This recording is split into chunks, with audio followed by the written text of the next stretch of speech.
नमस्कार। आज हम बात करेंगे शुभ विवाह संस्कार के विषय में। जैसा कि हम जानते हैं, हमारे सनातन धर्म में किसी भी व्यक्ति का गर्भाधान से लेकर के उसके मृत्यु तक टोटल 16 संस्कार के विषय में बतलाया गया है।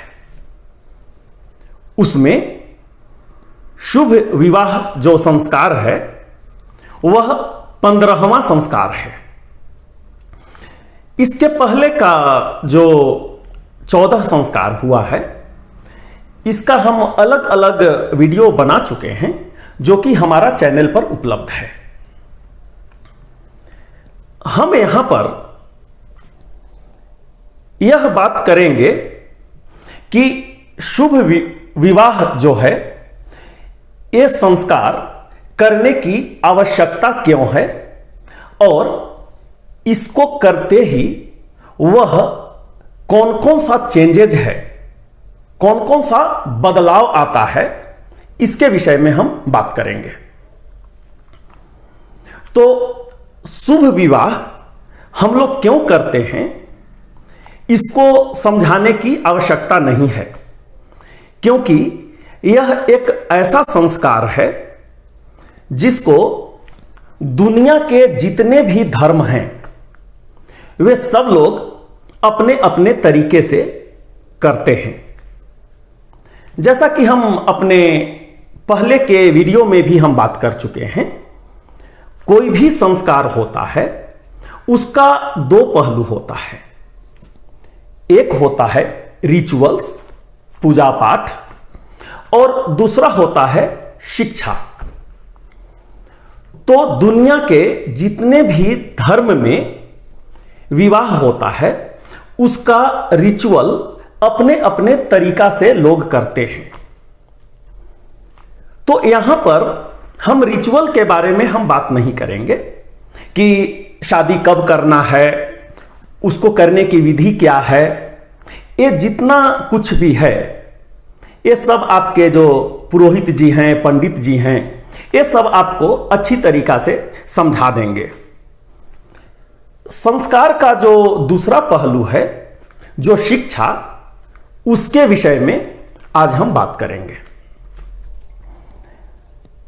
बहुत कम लोग हैं जो यह चेंजेज को देख पाते हैं, या फिर ऐसे बोलिए कि घटता है सबके सामने, यह घटनाएं सबके सामने घटती हैं, परंतु हम उसको समझ नहीं पाते हैं। तो शादी के बाद में वह 3 कौन सी महत्वपूर्ण घटनाएं घटती हैं जिसके ऊपर हम लोग को ध्यान देने की आवश्यकता है, और वही मुख्य बिंदु है इस वीडियो बनाने का। तो पहली घटना जो घटती है वह ऐसा है कि यह एक अंतिम संस्कार है उस व्यक्ति के लिए जो कि गर्भाधान से लेकर के 15 संस्कार करने जा रहा है। या फिर इसको आप ऐसे समझिए कि अगर आप पिता हैं तो अपने पुत्र के लिए पूरा का पूरा 15 संस्कार आप करते हैं। गर्भाधान से लेकर के उसके विवाह तक टोटल 15 संस्कार आप किसके लिए करते हैं? अपने लिए नहीं, अपने पुत्र के लिए, यानी दूसरों के लिए आप यह संस्कार करते हैं। और इसके बाद वाला जो अंतिम संस्कार जो है, 16वां जो संस्कार है, उसको आप नहीं करते हैं, वह संस्कार कोई और करता है। तो यह जो शुभ विवाह संस्कार है, आप ऐसे समझिए कि यह आपके द्वारा आपके बच्चे के लिए किया हुआ अंतिम संस्कार है। ठीक है। कभी कभी एक दुखद संयोग भी बनता है, जैसे कि किसी शिशु का बचपन में ही उसके पिताजी का गुजर जाना, उस परिस्थिति में उस शिशु का जो संस्कार होता है कोई और कर देता है। कभी कभी ऐसा भी होता है कि बच्चे का या शिशु का अपने पिता के सामने ही मृत्यु हो जाना, तो उस परिस्थिति में जो पिता जो होते हैं वे ही अपने बच्चे का अंतिम संस्कार भी करते हैं। लेकिन यह सब एक दुखद संयोग है। हम जो यहाँ पर अभी जो इसके पहले जो बात किए वह एक मतलब जो जनरल तरीका है। अगर इस दुखद संयोग को निकाल दीजिए तो जो एक घटना जो एक के बाद जो एक घटती है, हम उसके विषय में हम बात कर रहे हैं। तो यह हुआ पहला चेंजेस जब भी किसी व्यक्ति का शादी होता है, या फिर ऐसे बोलिए कि जब यह 15वां संस्कार जब किया जाता है तो पहला जो चेंज यह होता है कि यह आपके लिए एक अंतिम संस्कार होता है जो आप अपने शिशु के लिए कर रहे होते हैं।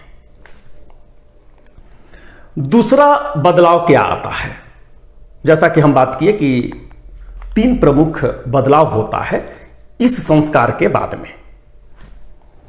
दूसरा जो बदलाव होता है वह होता है कि जीवन का जो अवस्था है उसमें बदलाव आ जाता है। जैसे हमारे सनातन धर्म में किसी भी व्यक्ति के लिए उसके जीवन काल को 4 भाग में बांटा गया है, 4 अवस्था बतलाया गया है। ब्रह्मचर्य, गृहस्थाश्रम, वानप्रस्थ और सन्यास। तो शुभ विवाह एक ऐसा संस्कार है कि यहां पर जो जीवन का जो पहला अवस्था है वह खत्म हो रहा है। ब्रह्मचर्य का जो अवस्था है यहां पर वह खत्म हो रहा है, और यहां से जो आपका जो दूसरा अवस्था है गृहस्थ आश्रम, उसका यहां पर शुरुआत हो रहा है। तो आपके जीवन का अवस्था का बदलाव आ रहा है इस संस्कार के बाद में। तो यह संस्कार इस कारण से भी बहुत महत्वपूर्ण हो जाता है।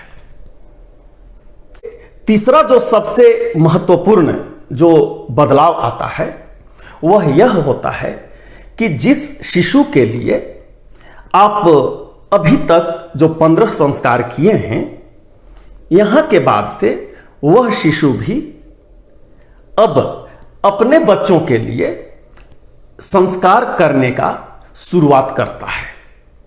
मतलब अभी तक शिशु जो था, शिशु के लिए आप संस्कार कर रहे थे, अब जो आपका शिशु है वो अपने बच्चे के लिए संस्कार का शुरुआत करने जा रहा है। और जब आपकी अंतिम संस्कार का जो समय आएगा, आपका अंतिम संस्कार का जब समय आएगा, तो भी आपका शिशु ही आपका अंतिम संस्कार करेगा। तो ऐसे तो बहुत सारे चेंजेस आते हैं इस संस्कार के विषय में, पर ये जो 3 जो प्रमुख जो चेंजेस थे, बदलाव थे, उसके बारे में हम यहां पर बात किए हैं। हम उम्मीद करते हैं कि यह विषय आपको पसंद आया होगा, और अगर आपके मन में किसी तरह का कुछ प्रश्न है तो आप हमारे कमेंट सेक्शन में जा करके लिखिए, हम उसका उत्तर देने का कोशिश करेंगे। हम ये भी चाहेंगे कि आप हमारे चैनल को सब्सक्राइब कर लीजिए, ताकि जब भी कोई नया विषय आए वह सर्वप्रथम आपके पास पहुंचे। तो बहुत ही जल्द हम आपके समक्ष नए विषय के साथ उपस्थित होंगे। तब तक के लिए हम आपसे विदा लेते हैं। बहुत बहुत धन्यवाद। नमस्कार।